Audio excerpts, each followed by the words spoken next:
నమస్కారం ప్రేక్షకులందరికీ విజయదశమి శుభాకాంక్షలు।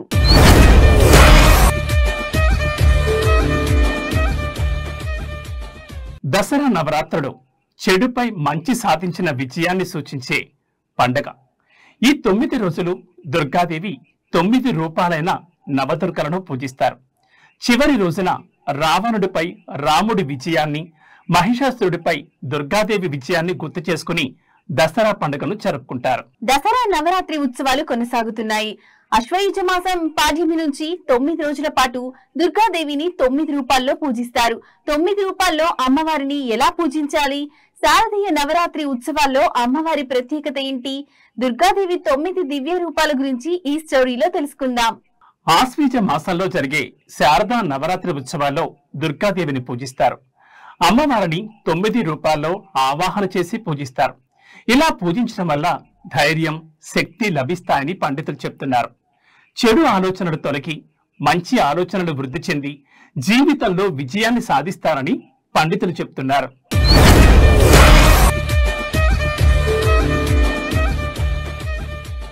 నవరాత్రి ఉత్సవాలు శైలపుత్రీ దేవి ఆరాధనతో ప్రారంభమవుతాయి। అమ్మవారు హిమవంతుడు పర్వతరాజు కుమార్తె కనుక ఆమెను శైలపుత్రి అని పిలుస్తారు। తల్లి శైలపుత్రి అమ్మవారిని పూజించడం వలన భక్తులకు ఆత్మవిశ్వాసం, శాంతి, శక్తి లభిస్తాయి। ఈ అవతారంలో ఉన్న అమ్మవారు తెలుపు రంగు శాంతి, పవిత్రత, కొత్త ఆరంభం ప్రతీకగా నిలుస్తుంది। తెలుపు రంగు వస్త్రాలు ధరించడం వలన మనసుకు ప్రశాంతత కలుగుతుంది। శైలపుత్రీ దేవి పూజ ద్వారా మన జీవితానికి కొత్త ఆరంభం, ధైర్యం, స్థిరత్వం లభిస్తాయి। ప్రతి మహిళలోనూ శైలపుత్రీ దేవిలా ధైర్యం, సహనం, శక్తి నింపుకోవాలి। అమ్మవారి ఆరాధనతో మనలోని శ్రీశక్తి వెలుగులు మరింత బలపడాలి। బ్రహ్మచారిణీ దేవి ఈ అవతారంలో దుర్గాదేవి అమ్మవారు బ్రహ్మచార్యాశ్రమంలో తోటి విద్యార్థులతో ఉండే అమ్మవారి అవతారం ఇది। క్రమశిక్షణ, ధ్యానానికి ప్రతిరూపంగా అమ్మవారిని కొలుస్తారు। తెల్లని చీర ధరించి కుడి చేతిలో జపమాల, కమండలం, ఎడమ చేతిలో కలశం ధరించి ఉంటుంది బ్రహ్మచారిణీ దేవి। బ్రహ్మ అంటే అన్నీ తెలిసింది అని అర్థం। బ్రహ్మ జ్ఞానం, బ్రహ్మ స్వరూపం, ఇలా బ్రహ్మ అంటే అన్నీ అనే అర్థాన్ని నింపుకుని అన్నీ తనలోనే నింపుకున్నది అని కూడా అర్థం। చారిణి అంటే కదలడం, ఒక పనిలో నిమగ్నమవ్వడం। బ్రహ్మచారిణి అంటే బ్రహ్మచర్యంలో ఉన్నది అని అర్థం। వచనంలో అర్థమయ్యేలా చెప్పాలి అంటే పెళ్లి కాని యువతి అని అర్థం। బ్రహ్మచారిణీ దేవి బుద్ధిని, శక్తిని ప్రసాదిస్తుంది। సంతోషాన్ని, ప్రశాంతతను, సంపదను చేకూరుస్తుంది।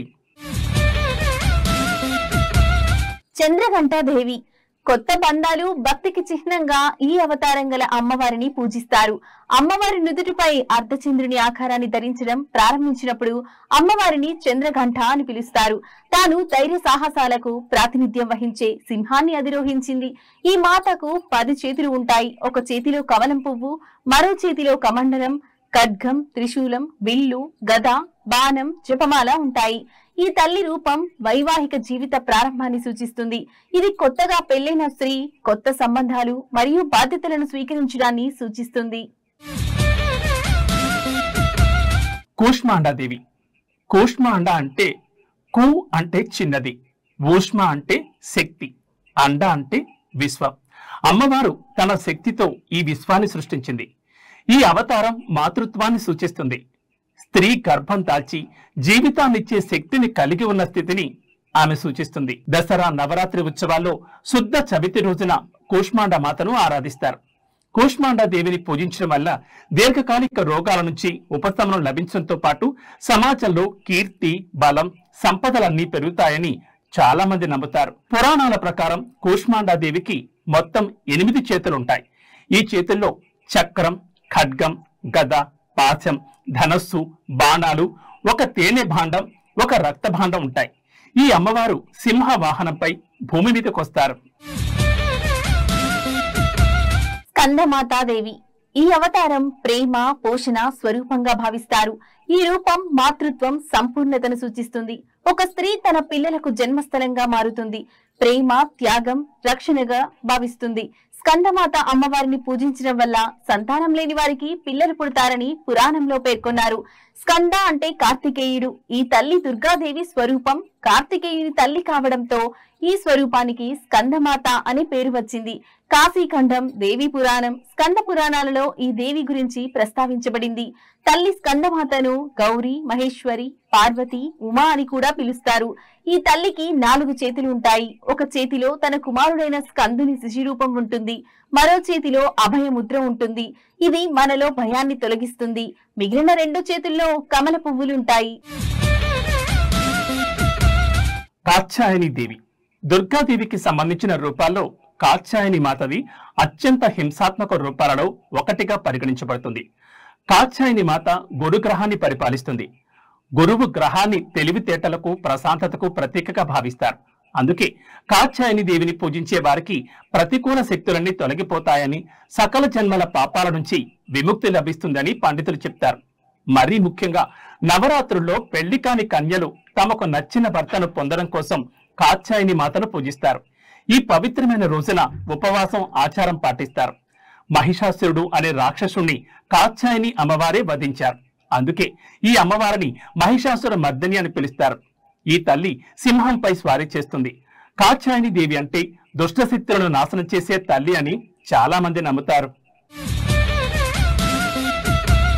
కాలరాత్రి దేవి ఈ రూపంలో అమ్మవారు ఉగ్ర స్వరూపంతో ఉంటారు. కాలరాత్రి అంటే తన భక్తుల మనస్సులో నుంచి అజ్ఞానం, చీకటిని తొలగించేది అని అర్థం.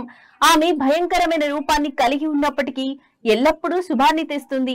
అందుకే ఆమెను శుభంకరి అని కూడా పిలుస్తారు. కాలరాత్రి దేవి ముదురు నీలం లేదా నలుపు రంగుతో 4 చేతులు, విశాలమైన జుట్టుతో గాడిదపై స్వారీ చేస్తుంది. ఎడమ వైపున ఉన్న 2 చేతుల్లో కత్తి, ఇనుప ముళ్ళు ఉంటాయి. కుడివైపున ఉన్న చేతులు వరముద్ర, అభయముద్రలో భక్తులను ఆశీర్వదిస్తూ ఉంటారు. కాళీదేవి అంటే పెద్దగా ఎర్రటి కళ్ళు, ఎర్రటి నాలుక, ఉరుములా మెరిసే పూసల హారాన్ని ధరించి ఉంటారు. మహాగౌరీదేవి సహనం, సమతుల్యతకు ప్రతిరూపంగా దుర్గాదేవి మహాగౌరి అమ్మవారిగా అవతరించారు. ఆమె జ్ఞానం, సమన్వయాన్ని ప్రతిబింబిస్తుంది. గులాబీ రంగు మాతృత్వాన్ని, శాంతిని అందిస్తుంది. ప్రేమ, నిజాయితీని సూచిస్తుంది. దుర్గామాత అష్టమ శక్తి నామం మహాగౌరి. ఈమె పరిపూర్ణంగా గౌరీ వర్ణంలో ఉంటుంది. శంఖ, చంద్ర, కుంద పుష్పాలతో ఈ గౌరవర్ణం ఉపమించబడింది. చతుర్భుజాలు గల ఈ తల్లి వాహనం వృషభం. కుడి భుజంలో అభయముద్రను, కుడి కింది భుజంలో త్రిశూలాన్ని ధరించి ఉంటుంది. ఎడమ పై చేతిలో డమరుకాని, ఎడమ పై చేతిలో వరద ముద్రను ధరించి ఉంటుంది. అత్యంత శాంతంగా ఉంటుంది. మహాగౌరీ దేవిని ఉపాసించడం వల్ల శక్తి అమోఘమైన సత్ఫలదాయని అయింది. భక్తుల కల్మషాలు, కష్టాలతో పాటు వారి పూర్వ సంచిత పాపాలు కూడా పోతాయి. మహాగౌరి సర్వవిధ శుభాలు ప్రసాదిస్తుంది. సిద్ధిదాత్రి దేవి సిద్ధులను ఇచ్చి మోక్షానికి మార్గం చూపిస్తుంది. సిద్ధిదాత్రి అంటే మనకు శక్తి ఇచ్చేది. ఈ రూపంలో ఆమెను భక్తి శ్రద్ధలతో కొలుస్తారు.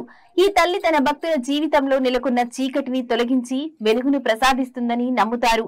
సర్వవిధ సిద్ధులను ప్రసాదించు తల్లి కనుక సిద్ధిదాత్రి. పరమేశ్వరుడు సర్వ సిద్ధులను ఈ దేవి కృప వలనే పొందాడని దేవి పురాణంలో పండితులు చెప్పారు. ఈమె కుడివైపున ఒక చేతిలో చక్రమును, మరొక చేతిలో గద ఉంటాయి. ఎడమ వైపున ఒక చేతిలో శంఖమును, మరొక చేతిలో కమలము ఉంటాయి. నిష్ఠ, భక్తితో సిద్ధిదాత్రి దేవిని ఆరాధించిన వారికి సకల సిద్ధులు కలుగుతాయని పురాణాల ద్వారా తెలుస్తుంది. దసరా నవరాత్రుల సందర్భంగా అమ్మవారి అవతారాల గురించి తెలుసుకున్నాం కదా. ఈ విజయదశమి అందరి జీవితాల్లో విజయాన్ని తీసుకురావాలని మనస్ఫూర్తిగా కోరుకుంటూ నమస్కారం.